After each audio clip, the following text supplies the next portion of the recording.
Security agencies को anti national activities को रोकने के लिए दो रास्ते सबसे बेहतर लगते हैं। एक तो एक्टिव मेंबर्स को पकड़कर जेल में डाला जाए और दूसरा पैसा मिलने के, फंडिंग के रास्ते बंद किए जाएं। जब पीएफआई के फाइनेंशियल सोर्सेज के बारे में जांच शुरू हुई तो जो बातें सामने आई उन्हें देखकर अनुभवी अफसर भी हैरान रह गए।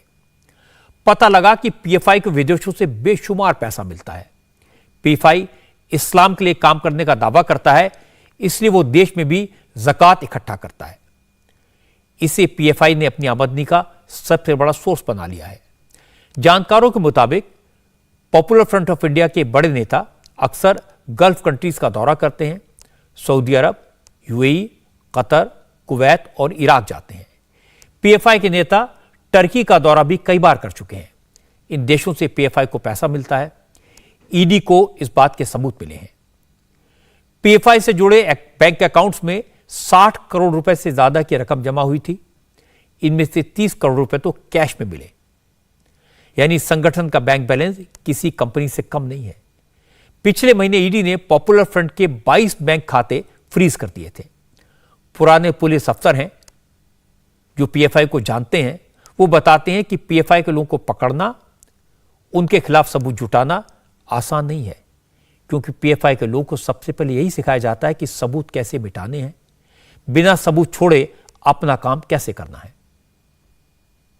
जब दिल्ली दंगे हुए थे फरवरी 2020 का, जिसका इन्वेस्टिगेशन किया गया था, उसमें पीएफआई जहां जहां दंगे हुए थे वहां पे पीएफआई के फुटप्रिंट्स थे, वहां पे उनके लोग पाए गए। और ये इतने चालाक होते हैं कि जैसे दंगे शुरू हुए वो वहां से निकल जाएं, ताकि उनकी किसी प्रकार से पुलिस के पास उनकी शमूलियत की कोई प्रूफ ना मिले। मैं आपको बताना चाहूँगा कि पीएफआई बेसिकली पहले साउथ इंडिया में ज़्यादा एक्टिव थी। जब सिमी के खिलाफ एक्शन हुआ, जो लॉ इन्फोर्समेंट एजेंसी ने सिमी के खिलाफ एक्शन किया, उसको चकनाचूर किया, तो पीएफआई ने अपनी फुटप्रिंट नॉर्थ इंडिया में भी बढ़ाने की कोशिश की। जब भी ऐसे मौके मिले उन्होंने दंगे कराने के लिए, और इस प्रकार से ऑपरेट भी करते हैं। इनके जो ऑफिस बेयरर्स हैं वो उनके एक छोटे कार्यकर्ता भी होते हैं। एक ऐसे ही किसी इन्वेस्टिगेशन में जब उनके पीएफआई के ऑफिस में जब गए तो एक छोटा कार्यकर्ता जो कि वहाँ सफाई कर रहा था वो पाया गया, जो कि वहाँ के प्रेसिडेंट के नाम से था। ये बैंकिंग चैनल का इस्तेमाल नहीं करते, ये मोबाइल फोन इस्तेमाल नहीं करते, ताकि इनकी फुटप्रिंट कहीं मिले।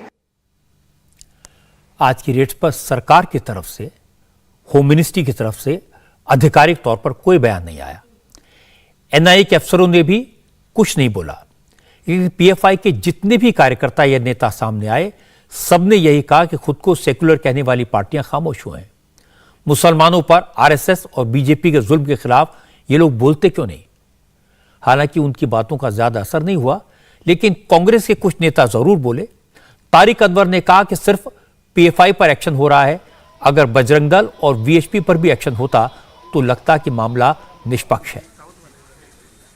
उन तमाम संगठनों पर जो इस तरह का माहौल बिगाड़ने का काम कर रहे हैं, देश के अंदर आतंक फैलाने का काम कर रहे हैं, उन सब के ऊपर कार्रवाई होती तो देश को यकीन होता है कि सही मानों में सरकार देश के अंदर शांति व्यवस्था बनाने की कोशिश कर रही है। बजरंग दल के खिलाफ, हिंदू सेना के खिलाफ, या ऐसी तमाम जो जमायतें हैं उनके खिलाफ कोई कार्रवाई नहीं हो रही है।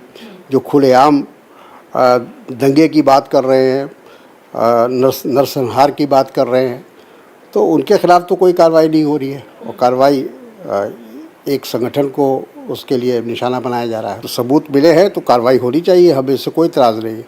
लेकिन साथ ही साथ उन लोगों के खिलाफ भी कार्रवाई होनी चाहिए जो खुलेआम, जिसको कहा जाता है कि लोगों के अंदर एक घृणा पैदा करने का कोशिश कर रहे हैं, समाज को तोड़ने का प्रयास कर रहे हैं, उनके खिलाफ भी कार्रवाई होती तो बेहतर होता। इस मुद्दे पर राहुल गांधी से भी सवाल पूछा गया। राहुल गांधी ने पीएफआई का नाम तो नहीं लिया, कहा कि जो भी कम्युनल लाइन पर चले, जो नफरत फैलाए, उन सबके खिलाफ बिना भेदभाव के एक्शन होना चाहिए। All forms of communalism, all forms of violence, regardless of where they come from, are the same and should be combated. There should be zero tolerance on communalism regardless of where it's coming from. Rahul Gandhi ने सांप्रदायिक ताकतों के खिलाफ action की बात की, लेकिन बिहार में उनके सहयोगी दल आरजेडी ने सरकार के नियत पर सवाल उठाया। आरजेडी के सांसद मनोज झा ने कहा, लोगों को गिरफ्तार करके 2-2.5 साल तक जेल में रखा जाता है, चार्जशीट भी दायर नहीं होती। हमें दुख है, बीते कुछ वर्षों में एजेंसीज तब एक्टिव होती हैं जब हेडलाइन मैनेजमेंट करना होता है। हम चाहते हैं कि कोई भी अनुसंधान हेडलाइन मैनेजमेंट की दीवार को लांघे। अक्सर ये दीवारें लांघी नहीं जाती है। और हाँ, पीएफआई की तरह और भी कई संगठन, उन संगठनों की भी गतिविधियां संदिग्ध हैं। तो मैं समझता हूँ कॉकआइड व्यू ना हो, एक सर्वांगीण दृष्टिकोण से इसको मुकम्मल अंजाम तक पहुंचाइए। क्योंकि अगर कम्युनलिज्म ए के विरोध में हम करें तो हम बी के पक्ष में नहीं खड़े हो सकते। कई ऐसे संगठन हैं जो अपने आप को नकली राष्ट्रवाद का चोला पहने हुए हैं, उनका चोला उतरवाया जाए। आप इस कार्रवाई को जो आज आपने किया उसको मुकम्मल अंजाम तक पहुंचाइए। क्योंकि हम देख रहे हैं कई गिरफ्तारियां हो चुकी हैं, 2-2 साल 2.5 साल से चार्जशीट नहीं हो रही है, डिटेंशन में। क्या है ये? कानून का राज तो नहीं है ना। बस अब एक ऐसे दृष्टिकोण से काम करिए जहां किसी को कोई शक सुबह ना हो, कोई ये ना समझे कि आपकी नीति में खोट है, नीयत में खोट है। जब बिहार के नेता इतनी सारी बातें बोले तो उन्हें जवाब दिया बीजेपी की तरफ से केंद्रीय मंत्री गिरिराज सिंह ने।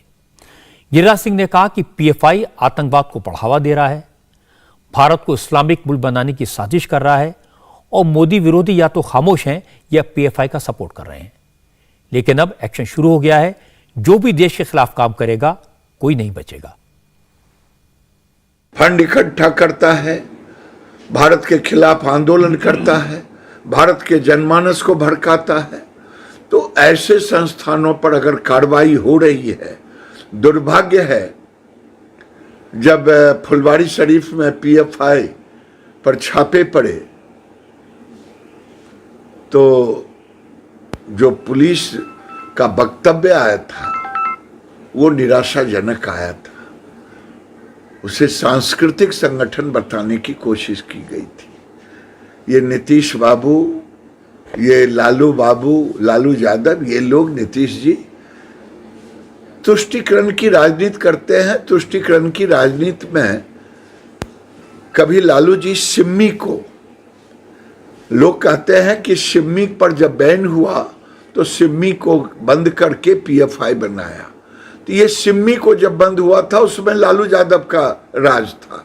ये बिहार खास करके स्लीपर सेल आतंकवादियों के लिए बनते जा रहा है। राजनीतिक संरक्षण है और ये संरक्षण के कारण यहां फलता फूलता है।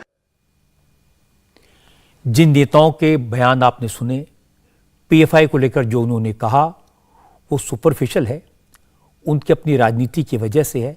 वो तो पीएफआई को सिर्फ अपनी सियासत की नजरों से देख रहे हैं। लेकिन अमित शाह ने इस मामले की गंभीरता को समझा और एक सधा हुआ कैलकुलेटेड एक्शन लिया और इसे कॉन्फिडेंशियल रखा। किसी को कानो कान खबर नहीं हुई। वो जानते हैं कि पीएफआई एक हाईली पॉलिटिसाइज्ड ऑर्गेनाइजेशन है, इसके पास एक मजबूत संगठन है, नए जमाने का डिजिटल नेटवर्क है और इसके पास फंडिंग की कोई कमी नहीं है। मैं आपको पीएफआई की थोड़ी सी बैकग्राउंड बताता हूं जिससे आपको समझ में आ जाएगा कि संगठन के इरादे कितने खतरनाक हैं। जब सिमी को बैन किया गया था तो उसके ज्यादातर लोगों ने मिलकर पीएफआई बना लिया। पीएफआई ने मुसलमानों को फिर से संगठित करने, युवाओं को बरगलाने और उन्हें हथियारों और डिजिटल डोमिनेशन की ट्रेनिंग देने का काम शुरू किया। पॉपुलर फ्रंट पर आरोप है कि उसने केरल में सांप्रदायिक सियासत की। सीपीएम और आरएस के कई वर्कर्स की हत्या में पीएफआई का नाम आया। 2012 में केरल सरकार ने हाईकोर्ट में एक हलफनामा दिया था जिसमें केरल के 27 सियासी मर्डर्स में पीएफआई का हाथ होने का दावा किया गया था। इसी एफिडेविट में केरल सरकार ने बताया था कि 2012 तक अकेले केरल में हुई 106 सांप्रदायिक घटनाओं में पीएफआई का कनेक्शन पाया गया था। 2015 में पीएफआई के 13 वर्कर्स को उम्र कैद की सजा सुनाई गई। पीएफआई के इन कार्यकर्ताओं ने पैगंबर साहब के अपमान का आरोप लगाकर एक प्रोफेसर का हाथ काट डाला। दस्तावेज बताते हैं कि पीएफआई भारत को इस्लामिक मुल्क बनाना चाहता है और इसके लिए 2047 की डेडलाइन तय की गई है। पीएफआई ने विजन 2047 नाम का एक डॉक्यूमेंट तैयार किया है। इसमें भारत को इस्लामिक मुल्क बनाने के लिए क्या क्या करना है वो डिटेल में बताया गया है। क्या क्या स्टेप्स उठाने हैं ये समझाया गया है। कैसे अपने काडर को सरकारी नौकरियों में घुसाना है, कैसे बड़ी संख्या में अपने मेंबर्स को फौज में भर्ती कराना है और कैसे सरकारों में अपनी भागीदारी बढ़ानी है। इसका पूरा प्लान इस डॉक्यूमेंट में दर्ज है। इंडिया टीवी हर वक्त हर जगह डाउनलोड करने के लिए सर्च करें India TV news Google play store या